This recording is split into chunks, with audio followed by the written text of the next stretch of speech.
Good afternoon.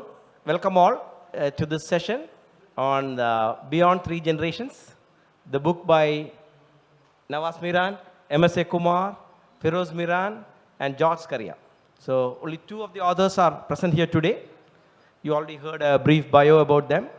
We have two other guests, John K. Paul, who is one of the main architects of the popular Katukaran group, very well known, across Kerala. So I don't really need to introduce you much. And we have a special guest, Dan Peterson. So we always need it's always impressive to have a white person on the stage. So, but that is not his only qualification. He is a serial entrepreneur, built more than 3 companies in the US, sold them, now sort of semi-retired, and has a lot of experience in dealing with all types of companies as a participant in many CEO groups, etc. So we will hear briefly about the book today, and from Navas and MSA. And Johnny Paul's company is one of the 12 companies featured in the book as a family business which has gone over 3 generations. And Dan will give some input about how the scene is in the US for family businesses. So the main theme of the sessions today is the whole concept of a family business, and why are some of them successful, right? And especially now with the economy going through a drastic revolution in the last maybe 2 or 3 decades, the world has changed, and India is also changing. With now become the 5th largest economy, and very soon maybe the 3rd largest economy in the world. The family businesses in India are also going through convulsions, So those are and many challenges. So that is what this book addresses. It's a very good book. So you can pick it up in the stall, and especially those who are involved in businesses and family business, it can give you a lot of input into what are the challenges that you have faced maybe already, and you will definitely face in the future. So I won't go more into it, because that I will leave it to the authors to cover, and we will get expert opinions from the other 2 guests. So I will start off with the person who I believe is the brainchild behind the book, Navas Meeran. So Navas, maybe you can give us a little bit of an input of what prompted you to get into this book. You must be very busy with the Eastern group. It's not a small job running that company, and but getting the idea to make this book, and also then assembling your team to get this done. Thank you, Sam. So in the current scenario, we are at a phase where India has got a lot of capital. So looking back 25, 30, 40 years, those were the days when you only had access to debt, access to bank. And that was the time when many of the entrepreneurs who put in their wholehearted effort took the risk of borrowing money and started building organizations. Thankfully, many of the organizations were very, very successful in getting into the next level. And, those days it was 4 or 5 kids in the family. The second generation, if you ask me, what is most important thing within the family is, it's peace of mind, harmony, happiness, and bit of cash. That is what the right recipe for a good family. So at that point of time, when you have 4 or 5 kids at home, there are too many things that need to be discussed. But many of those things, like if I may call it as succession,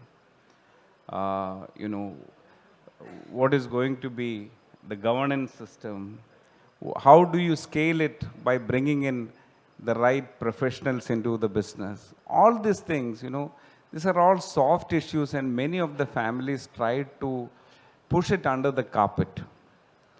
And that actually paved way for, bit of, issues as far as harmony is concerned, bit of issues as far as clarity of thoughts are concerned. So because of that, what happened was members in the family became passive. They tend to move away from taking decisions, and business is always dynamic. I have many questions.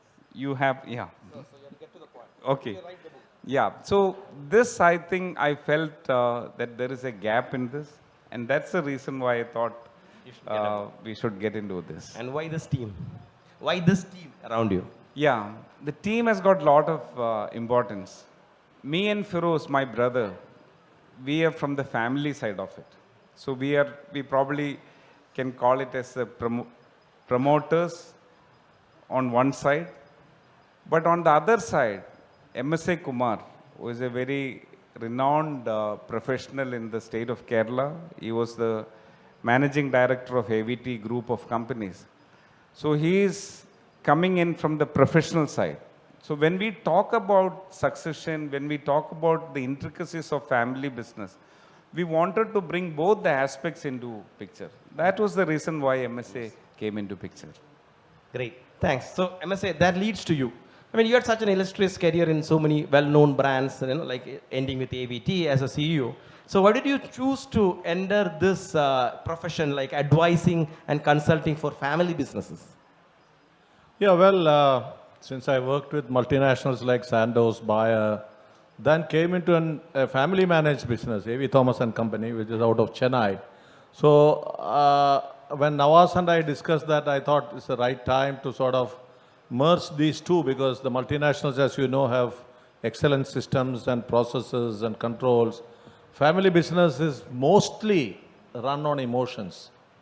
The rationality, I won't say that all family business owners are emotional, but most of them take emotional decisions. So I had this experience of multinationals, which is absolutely rational, and family business, which is emotional, how to merge the two, and also share my experiences through this book in terms of my family business advisory.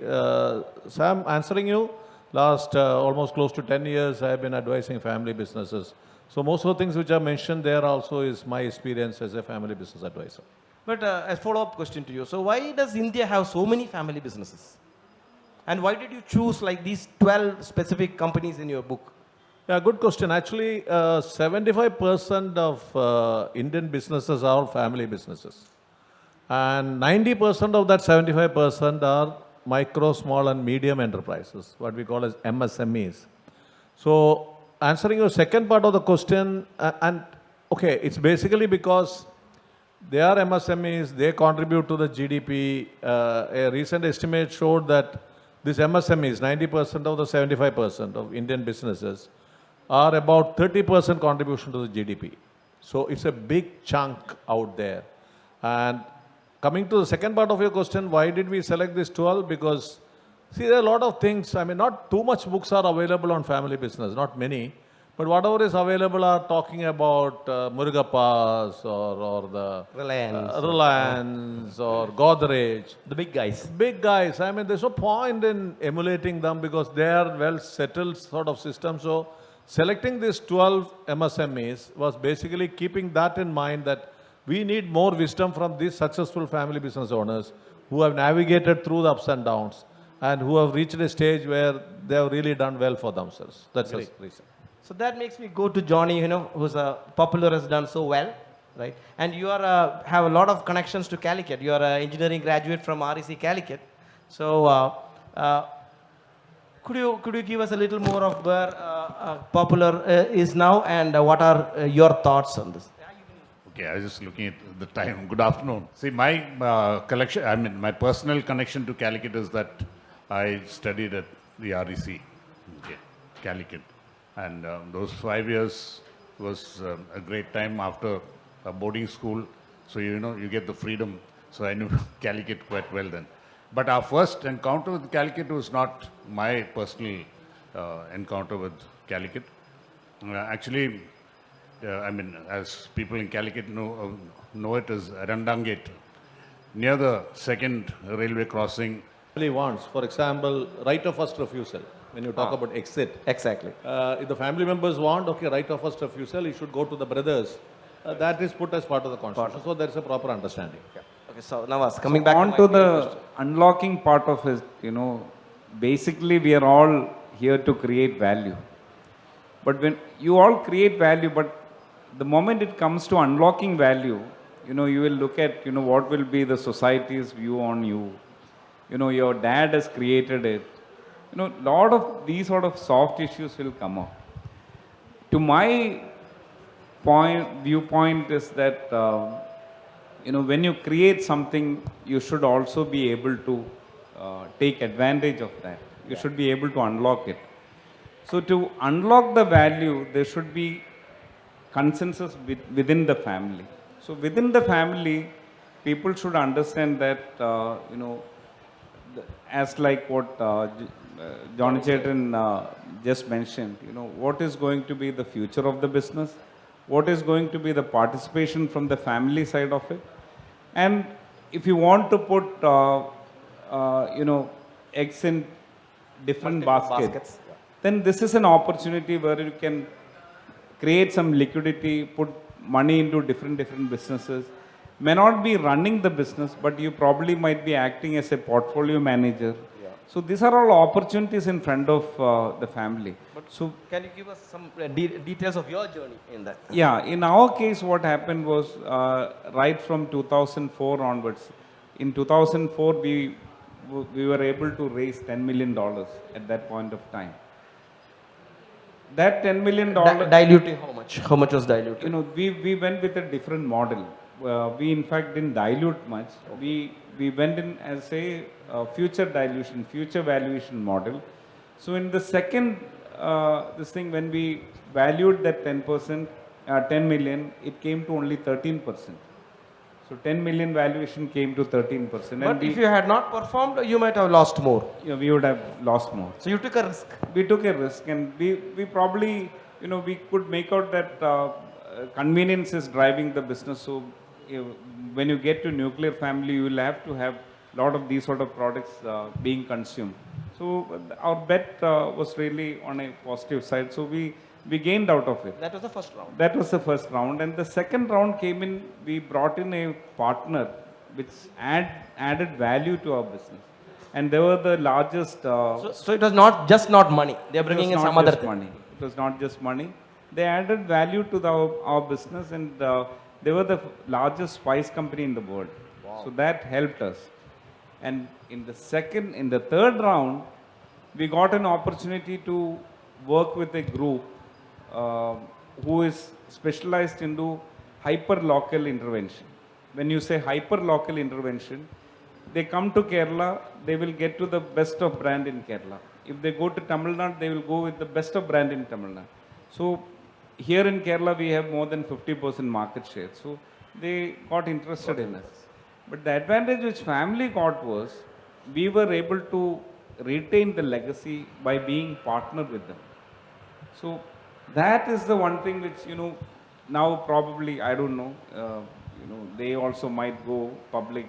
So you are no longer with the company? You're completely exited? No. We are part of that. We are partnered. But you're not in control?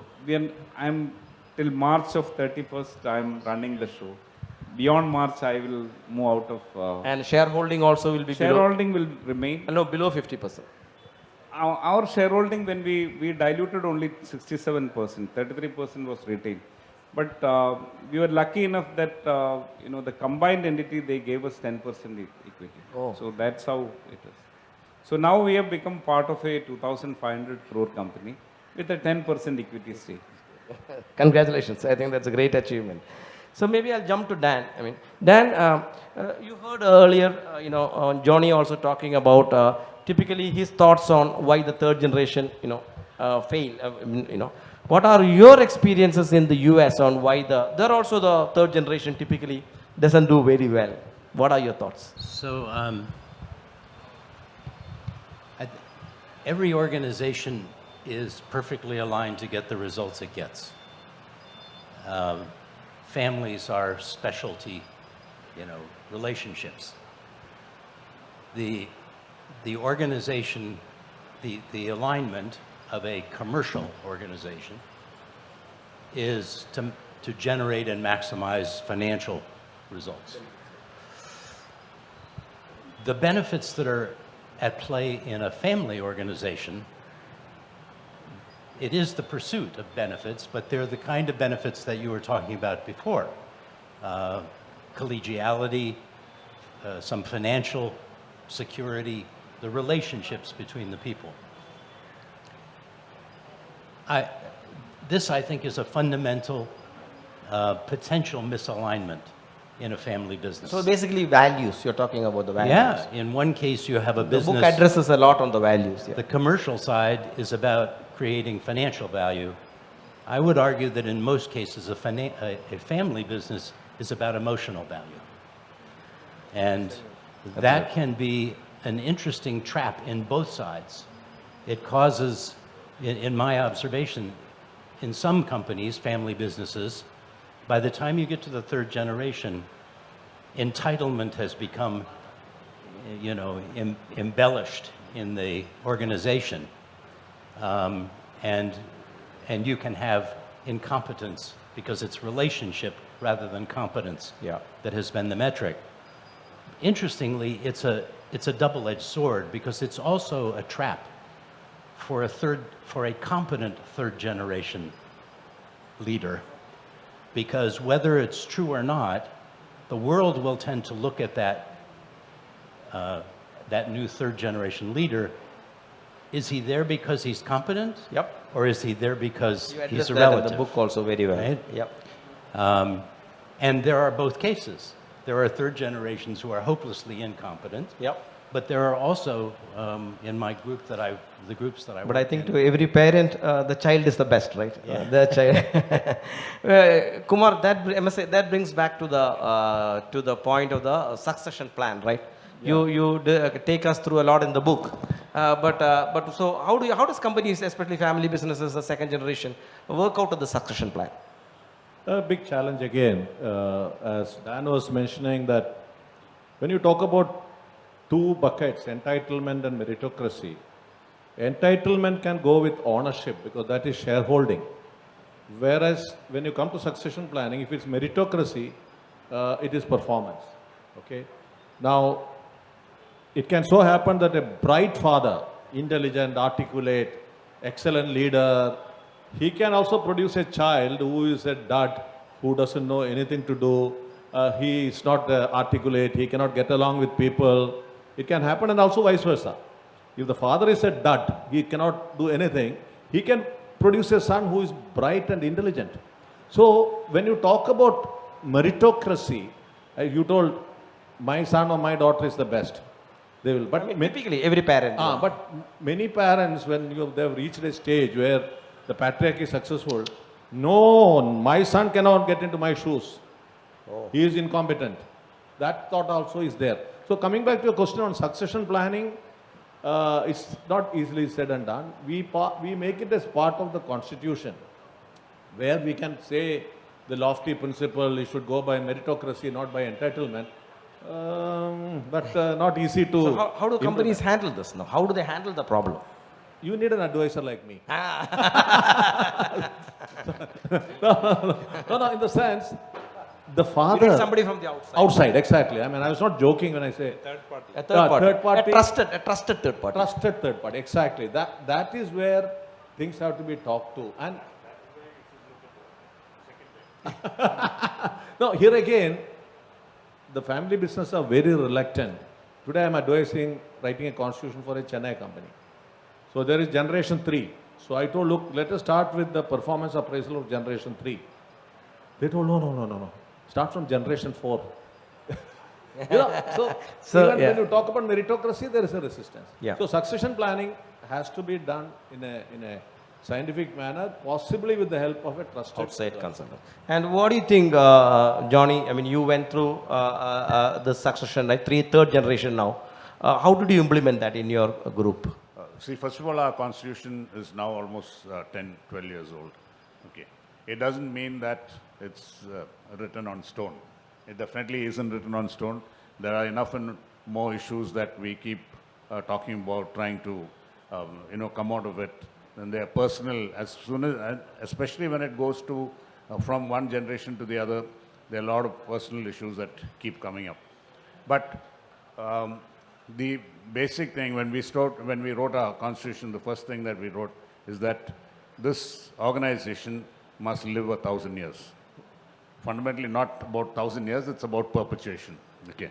And if you want to perpetuate any organization, anything in that word, you must get the most efficient people leading your organization. Okay. Luckily for us, we were always able to bring in professionalism because we grew at a rate that we couldn't provide family members to take charge. So there's a lot of professionalism in the organization. As Sam had mentioned before, we employ about 10,000 people, and we are just three of us. Out of the three now, two of us are sort of retired. When I say retired, we are on the board, but we don't run the show on a daily basis. My nephew runs the show. So, But your children are not stepping up. no, so our children have not yet come into the business. So we are given two options. One is about meritocracy. I mean, the most efficient person can come in and read. But in our constitution, we have given them an option that they can start their own businesses. And when they start their own businesses, if they want our funds, we can fund them. They can take funds from outside. We give them a very large share of what we fund if they are running those businesses. And the moment those businesses are successful, it does not necessarily mean they are successful, but as long as the board is confident that whatever they have done has provided them with enough material or strength to take over our businesses, then they are brought in at different levels and they can work up. So they work together with the professionals also who are brought. Yes, they have to work together with professionals. In fact, they've gone through an internship long back, then they've worked outside the organization for some time. And it's only after that they have now started, two of them, I have three children, my eldest daughter and my youngest son, both of them have started their own business. Okay. So it's an option. And they're doing something totally unique, totally different. I mean, I wouldn't say 100% unique, but I would say definitely different from what we are selling. But they're always welcome to come back to the parent. And our constitution also mentions that they cannot start a business that will compete with our business. Nothing to do with automobiles. So Dan, I know you have built and sold multiple companies. I know you don't have children. You're lucky. But if you had children, would you want them to continue or in any of the businesses, or you say, nah, like me, you say keep out? Lucky, no? You said the.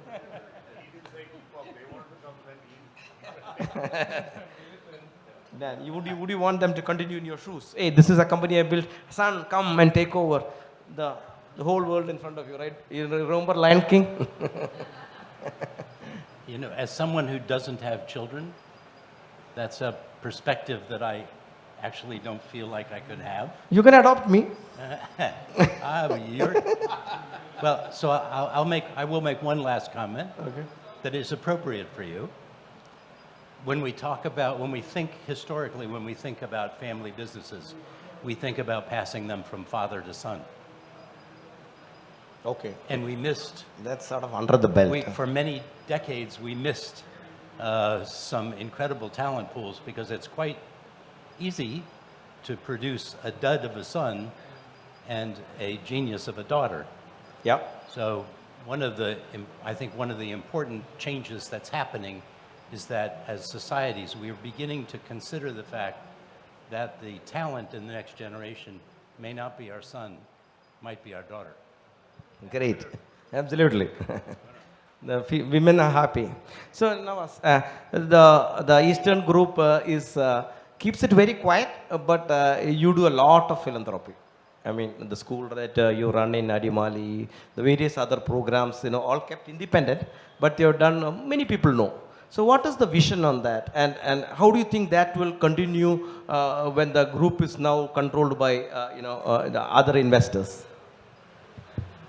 Yeah, the value systems which we kept was that, we should be able to provide advantage to a larger mass rather than putting it into very few individuals. So our interventions are always like, the hospital which we run in Adimali. It has got free of cost dialysis which happens. We do around 50, 54 dialysis a day, and we charge some 10 rupee a consultation. So whatever we do, it's all meant for the masses. So that's what we keep in mind. And access given to highest level of, even if it is in education or in healthcare, access has to be given to the next level. That's what we keep in mind. So Kumar, maybe last question before we open to the audience. After this, we have 10 more minutes, right? So Kumar, I mean, we talked a lot about this, the pros and cons of and the succession planning and all the challenges of a family business. You have seen that end to end. Now, if let us say I am a startup entrepreneur, 25 years old, and I'm going to start a company, would you advise me to build it as a family business, or you will say like, use Sam's policy, don't bring anybody in? Very difficult question to answer because there is no straight-jacketed answer for that. It's highly contextual. Whether you want to keep it as a family. See, basically, again, like what Johnny was telling, professionalization at the right point, at the right time. See, many owners, I mean, Johnny is, among others, an exception or the popular, where he realized that I can't do everything myself. I need somebody else to do that.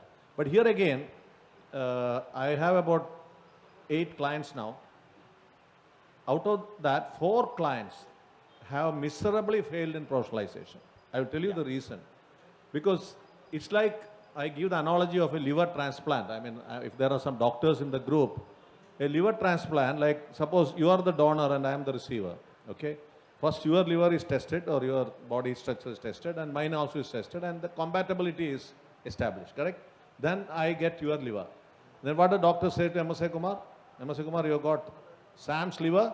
That liver may misbehave sometimes. Yeah. Alcohol. Alcohol, no. Not necessarily. Not in a very good condition. You wouldn't take my liver. The jokes apart, see what happens is that many organizations today don't prepare for professionalization. There are CEOs who come from very reputed organizations and leave within 3 to 6 months because the liver is not adjusting to the new. So, when the compatibility thing. But answering your question, so there is no right or wrong. clear-cut answer. No right or wrong. There are many family business like succeeded.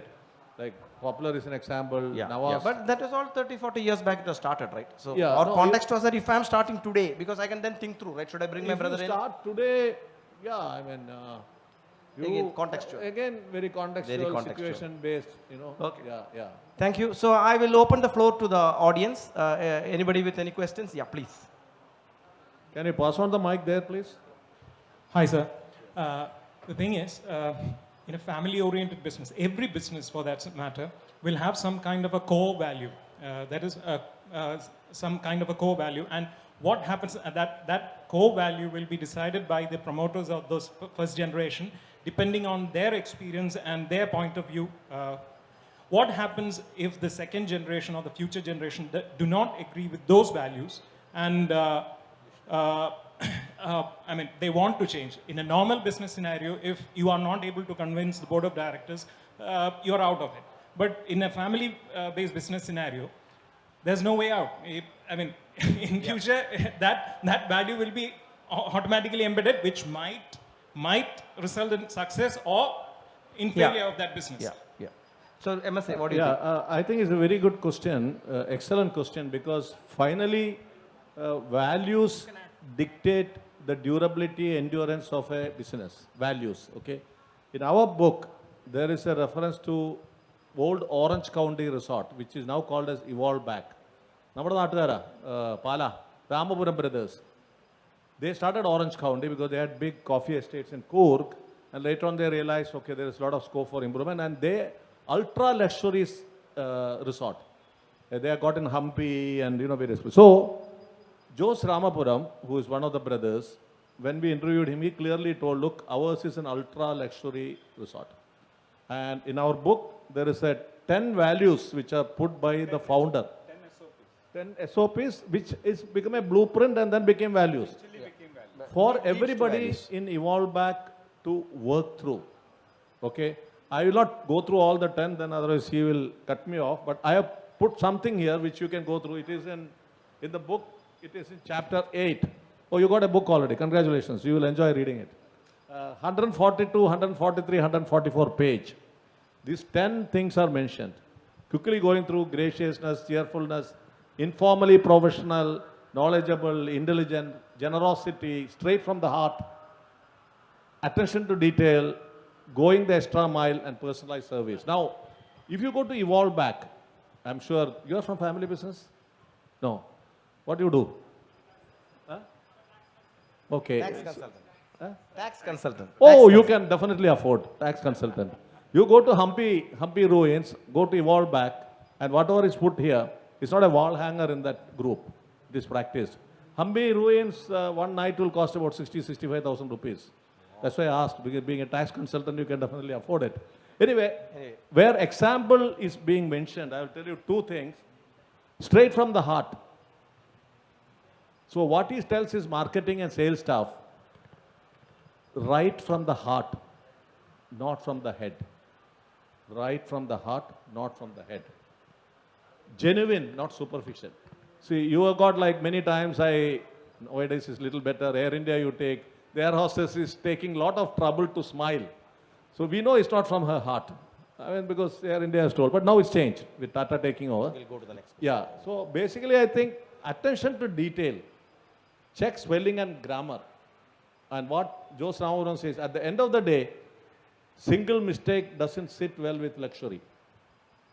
So like that, there are about 10 points which really it is their positioning as a strategy, as an ultra premium resort, which dictated the SOPs or the blueprint and finally became values. What is values in a family business or in any family? Accepted, recognized, encouraged forms of behavior.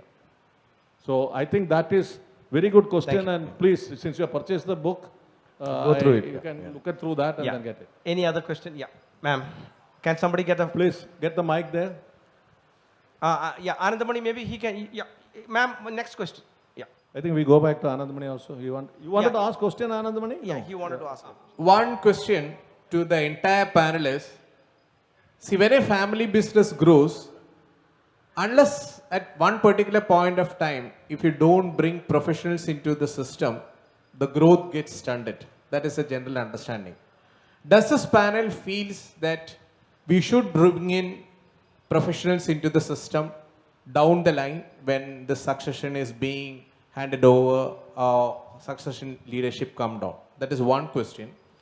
Second question specifically to MSA is, the success of any management principle or strategy in any family managed company does not mean that it can be applied uniform in all companies. Did you come across any such a strange situation, and can you cite some situation where you can point out very stark results or which this gathering can have a good takeaway? These are my two questions. First question is to the entire panel. Yeah, maybe Johnny will answer for us. Yeah, the process of bringing in professionals and at every stage, right? Is it a must for a growing company? So, Anthony, I think fundamentally it's your mindset. Why I'm telling you that is, when my father started the business, that's, as I said earlier, it's 85 years ago. He brought in professionals. We had ex-military people as managers. Okay. So it's not that, I think it's not about when you need a professional, you need to do something like that. But you can always start, and when you require something, you can't do it alone. You got to have people to do it, or some person to do it. For example, I'll just tell you, an individual over here is a VP who looks after our company, vice president who looks after service. Okay. And you know what volume he does? He does about 65,000 Maruti cars every month. You ask me if I can do it, I can't. But he can. Well. Okay. So if you need somebody to do something, if you want to do something and you can't do it, you can still. He is the individual who does this. Can do that. Yeah. And he's been doing it not this last month or 2 months, but he's been progressively bringing up the volumes from the last 10 Great. years. So maybe we can go to the second question that Anandamani had.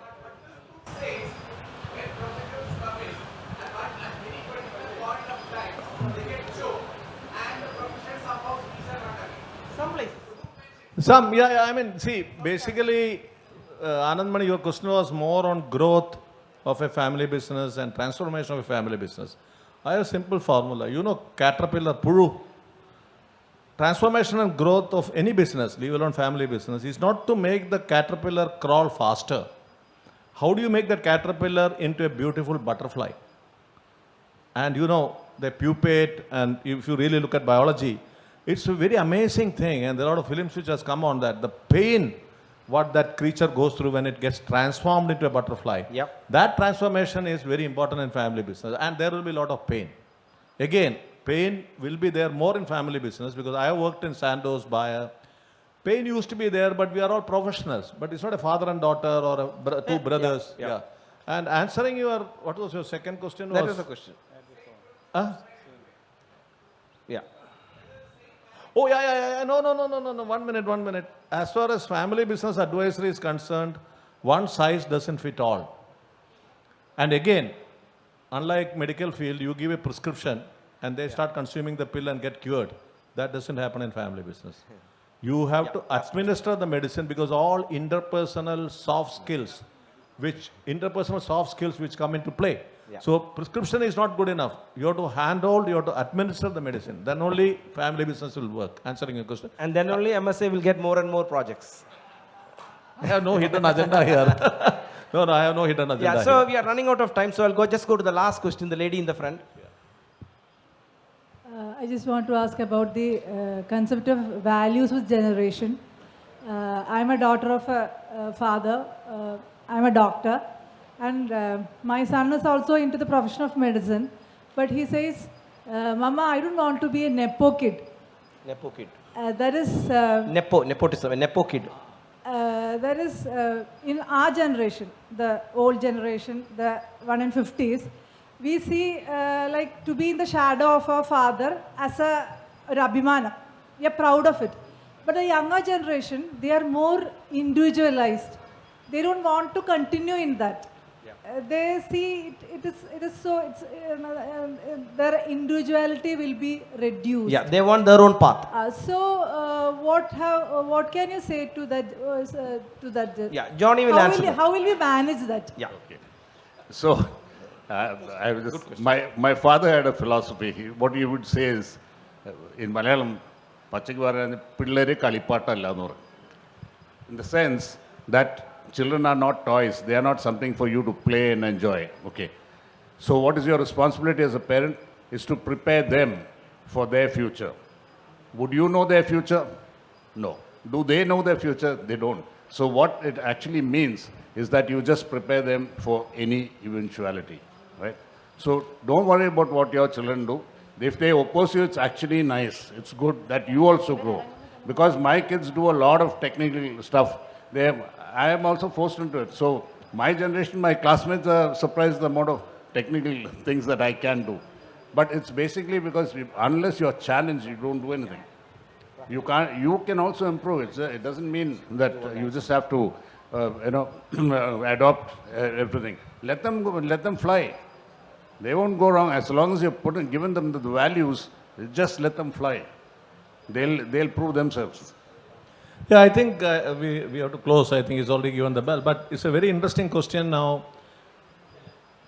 Most of my practice is managing this Gen Next. I mean, they come with different value system, not value system, but different approaches to family, different approaches to business. So when you manage the transition, definitely first thing you have to tell, I mean, I don't know your son, I don't know, there's no general prescription, is to first to say to the generation next, your grandfather or your mother, father, the general thinking I have seen again, family, especially youngsters around 30, my grandfather didn't do anything. What does he know about business? You know, my father, mother, they are useless. But this fellow is sitting on a chair in that same organization, you know, enjoying the fruits of the labor put in by the grandfather and the parents without realizing that. So basically that's one. Now the problem doesn't stay only with the youngsters. Problem stays with you also. Okay. Here also, as I told earlier, you won't let it go. You just keep on going, doing things. So there is a process to manage the transition to the next gen. Okay. Thank you, ma'am. Thank you, MSA. Thank you, everybody. I think we had an excellent discussion. Thanks to my panel members. I wish you good day. A big thank you to